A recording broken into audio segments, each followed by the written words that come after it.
We're going to start on stuff.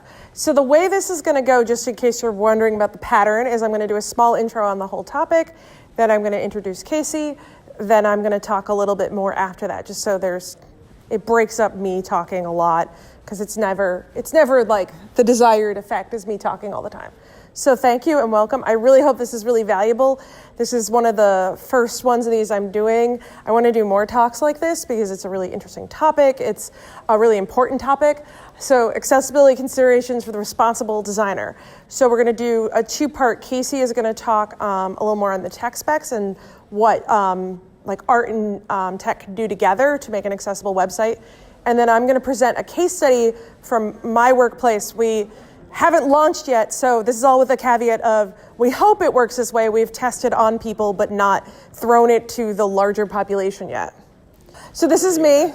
So currently I'm a lead UX designer at a startup insurance company in Boston called Surround Insurance. But some of you might know me from just being around Providence. I've done a little bit of everything in digital products. I've done videos, I've done websites, I've done conference experiences, I've done infographics. I've done any and everything that you could touch and break online. So my clients have been Liberty Mutual, AviQ, RISD, Microsoft, Amazon, Choice Hotels, United Health, and Hasbro. And I did the little illustration of myself.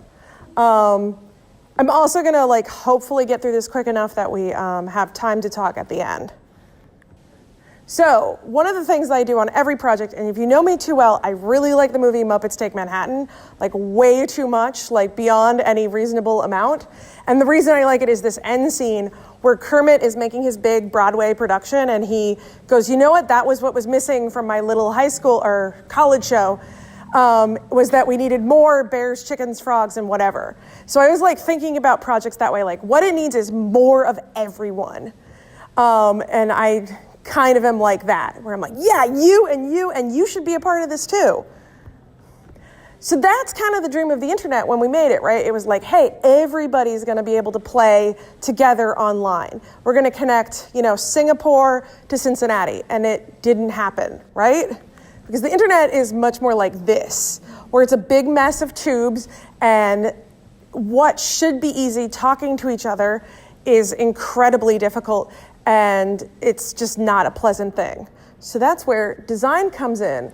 So in my mind, design is when you use art to solve a human problem. It's a way of going beyond the simplicity of the solution and making something that's elegant, making something that's even more useful. So the example I'm using in this is there's fire, we invent fire, but electricity is the designed fire. It's fire with a brand name on it. And some cool packaging. But it also solves a really huge problem in that we want to cook our food or stay up later or read a book or whatever. So first and foremost, because we're going to be talking about websites and online experiences, can everyone operate your website? That's a really critical goal that a lot of people miss. And even when I show you my part of it, simple website interactions already can exclude 15 to 50% of the population, just by the way they're phrased, by the way it's coded, by the way the information is flowed. And so that's a really big problem. You think this one little thing, you didn't do it, it only affects this one person, but it's actually a trickle-down effect, where that one decision doesn't affect that one type of person, and it affects that one type of person and 7 others. And really what design should be doing is going beyond that really standard experience of what you can see, touch, smell, etc. We can actually smell things on the internet. That's probably okay to not innovate on, I'll just say. We don't need to smell the internet. It would smell really bad. But we need to go beyond that simple set of diagnostics and say, okay, who's still missing? Who can we still include in this? This is my rough title, Exploring UX with Empathy. So this will be based on the work I'm currently doing. Like I said, we're still an MVP, so none of this is launched. When we throw it to a much bigger user base, we'll see what happens. So I've done a ton of things, right? I've done all this fancy stuff. But this is my hardcore secret that I'm going to tell you, which is that shopping is not a human problem. I was in a talk with founders of companies and somebody wrote that on a Post-it note and I wanted to be you failed. Nobody has a problem with shopping. You can have problems in the shopping experience, Like say things don't have pockets, you can't find things in your size, your price point, etc. But shopping in itself is not a problem that people have, especially online. So, fun fact, if you ask people what their problems are, they are definitely going to tell you. And go to anybody and be like, what's your hang up right now? And they will tell you what they're experiencing and what doesn't work for them. That's not a hard thing to figure out. So when you're designing with empathy, it's really important to listen to what they're saying to you, because you can go on the wrong path. Sometimes it's a really simple answer to the problem. Again, building atop a really good tech platform that's accessible, you also want to make sure that your language and your designs reach that user and doesn't exclude them, and I'll show you what I mean, just by not considering them. So my company, or the company I work for, Surround Insurance, they're up in Cambridge. They make insurance. I'm going to gloss over it very quickly, but we make customized insurance for the way people move, live, and work. And our first product is going to be a pack of insurance. So all three of these come together. It's driver's insurance, which means people that don't own a car. They use something like Zipcar. Renter's insurance, meaning you rent an apartment, and professional liability, meaning freelancers. So this is a pack of insurance made for young professionals. When they get out of college, when they're new to the marketplace, they just need, I have insurance now, I'm covered. So that's what we're working on right now. So what's more custom than a name? That's how I arrived at this. We make customized insurance, names are customized. How many people out here have been called the wrong name? Never? Some variation of it, right? So a factoid I found out is that it takes longer than a lunch break to change your name legally. Like, you've legally changed your name and you need to change it through a system. It takes more than your lunch break to change it because it's not transparent, it's not clear what documents you need, it's not clear what counts, like a marriage license versus driver's license versus social security card versus birth certificate. It's also not clear what the steps are to this, and it's really annoying. You're just changing your name. So some name change data, it's actually really hard to find this. 10% of transgender teens, or 10% of LGBTQ teens identify as transgender, other gender, genderqueer, gender fluid, something in the T spectrum. And then you've got 50% of Americans marrying, and 22% of women change their name. So you've probably got right there 20 to 30% of the population changes some part of their name all the time in this country. So that's like 3 out of 10 people. It's a huge number of people just changing their name on the regular. Again, and also something to consider is not everybody legally changes their name. People can go by a name, but it's not on any documented paperwork. And there's a lot of reasons for this. It costs money, it costs time. You may not be in a safe space to legally change your name. It's a difficult legal system, and not all states require it. There's some fun laws in California, if you look it up, that you don't have to legally change your name. It's probably something to do with celebrities, but I didn't find the exact answer. So, reasons somebody might change their name. They got married, they got divorced, they disliked their name. My name is long and complicated, so I almost changed it, and then I realized I'd make my dad sad, and I kept it. You're responding to a new or absent parent. You've had your name changed through adoption. You want to fit in with a culture, so you change your name. You want to fit in with a religion, so you're, again, changing your name. You've transitioned and you're transgender, so you're going by your real name. Or you're a domestic abuse victim. Yes? Coming of age ceremony, which can be cultural. They can be part of a culture. I actually, in doing this and talking to people about it, found I had 2 examples of women that had changed their name that were domestic abuse survivors, and somebody told me about their brother doing the exact same thing. So it's a little more common than you would actually think that was. So this seems like a really big problem now, because like 30% of the population is changing their name.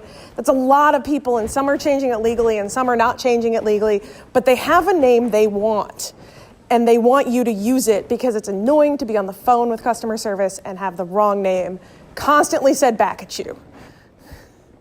So this is sort of where I started and how to think through this thing I did not know how to solve, which was I looked up some standards. Are there standards on this? Has has GLAAD or any LGBTQ organization written anything about this? Are there any standards that seem old-fashioned that I don't really need? Who's experts, specific people that are working in this space that I can look at what they've done? Who is experiencing this? So individual users, say people that got married or divorced, people that are transgender, like people actually experiencing this issue. And I'll get to why outsiders are important because it's actually pretty cool and taught me a lot of things when I was doing this. But people that don't experience the problem at all, they're like a control group. So round one, I shouted on Facebook, but I shouted out, probably like 400 people saw it. I said, who has changed their name or goes by a different name? And can you talk to me about that thing? And like, how would you tell a system online, I don't want to be called that name, I want to be called another name? And part of the reason why it's that name and another name, that name, we use DMV records to vet that you can get driving insurance. So we, automatically have data from the DMV about them that may not be true to who they are. So we want to make sure, like, yeah, that's you, so that's your driving record, but we're never going to call you that on the phone. So I actually, for some weird reason, acquired a lot of transgender friends. So some of them spoke to me privately. But one thing I was really conscious of was to not pursue them and go out and be like, hey, can you talk about this thing? Like, I need to know for work. Like, no, they can come to me. I did a public thing and said, hey, I'm looking for some help. And they can come to me, but they're not in any position to like teach me. They're just living their lives. And that's a really good thing to remember is like disenfranchised people do not need to teach you things, which is another reason to go and talk to organizations that want to do that thing. So this was the first iteration, was I arrived on name to display and preferred name as the field name, like what this thing would be called and what people would see so they understood what to put in here. And slightly younger people, just so you know, liked name to display, and slightly older people liked preferred first name, because there's some like problems with the language of preferred first name or preferred name, making it seem optional or that it's not real. So this may change, but this is again like a first iteration. And part of this process is like remembering to be open to the changes that are going to occur. So round 3 was testing on strangers. So I used usabilityhub.com. It costs money, but it was really easy to test and just make this test and throw it to a bunch of strangers. And they did not understand what that field was at all. So they thought it was like a nickname or a username. So that's a problem. Like that's where like having a control group really helped, because they didn't understand what it was at all. And we could have had like the coolness 97 being your name on the phone. And we're trying to teach the agents and the people talking to people on the phone, use their real name, use the big name. Don't go diving into the driver's license records and looking at those names. So then, if like we have all these silly, goofy usernames up there, that doesn't help at all. So we had to like go back and go, okay, something didn't work. So in the meantime, like I said, I'm telling people what I'm working on. I'm going to like Design by RI meetups and being like, hey, this thing, I'm trying to figure it out. Has anybody ever worked on this? Has anybody ever tried to do this? And a friend actually found me a person from Trans in the Wild. They're in New York. One of their members actually worked on the Real Name MasterCard campaign, which is where transgender people can use their real name on their credit card. It's very cool. So I got to talk to him. I got a few more like resources. Jennifer 8 Lee does there'll be a link at the end of this, and these are actually live links. I'm not going to play them for you. But like how to become an emoji activist. Web forms when gender is your business was a really good video, really useful. One of my friends wrote the Responsible Communication Style Guide, so I went back and hashed it out with her a little bit. And then I went to some private Facebook groups that were, I knew had transgender or genderqueer folk in it, and I sort of said, again, respectfully, can I ask y'all a question? You don't have to answer me. And I got some more data to throw in the mix. And this is what we arrived on, which it's still preferred first name, but now we have a selectable, what's called a tooltip, that little eye icon, and it brings up, unfortunately this is like my bad mock-up, so it's a little blurry, but an explanation of what this field is that makes it clear that you might use a different name than your driver's license. What do you want to be called on the phone? We really respect you, and we just want to treat you like a person. There were longer versions of this, shorter versions of this. So there was a lot of back and forth of what this could be. And this was a pretty good iteration. It's a little bit based on that video about forms and gender, by the way. She had a great talk on that. So then we implemented it. This is what MVP looks like. So you can see the little eye. So this is the whole form. It autofills from the DMV data. So all we really need them to tell us is, hey, what do you want to be called on the phone, and what's your phone number, and what's your start date, because it's insurance. We've worked really hard to make sure this surfaces across the member portal, that it surfaces across emails, that it surfaces across documents. Future rounds is to build this together. So while we have all this data from the DMV of like, hey, what's your gender, what's your name, what's your address, et cetera, I want to pull it back and say, let's actually just ask them who they are. We could look at that data and make assumptions, or we could just create our own like new data and find out what they actually care about, who they are, who do they think they are, and build that insurance, build that system that they want, rather than going, we have 50% men, and men are typically this, so this is what we're going to do. And then I also want to make, while we can in MVP1, make it easy to change your name online legally, or put in your legal name online. What we can do is at least make it transparent what documents they need, what order they need to do things in, when do they call us for the switchover. Just because, maybe we can get that really long phone call down to like 15 minutes, they've got all their documents, we're just checking some boxes and making sure that everything's correct and it's done. Because people will tell you who they are if you just ask them. And so, I gotta bring the Muppets back. I was like, I gotta bring them back somehow. So good design, to me anyway, means supporting your community, supporting the people that are building your company with you. They're users, they're customers, we call them members, but at the end, they are the company. They are what the company should be focused on. And even if it's just like an online portal, it should still work to complement who they are and complement their lives. Thank you to all these people.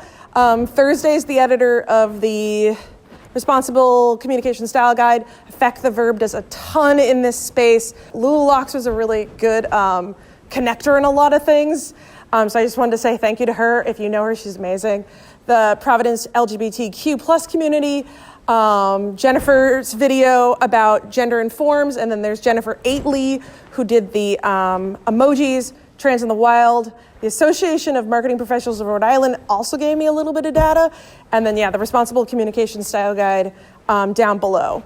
But I want to do more of these, and I want to collaborate with more people that have things to say about how do we make the online experience equitable, because I think if we're all talking about it, we're going to come up with some really cool solutions.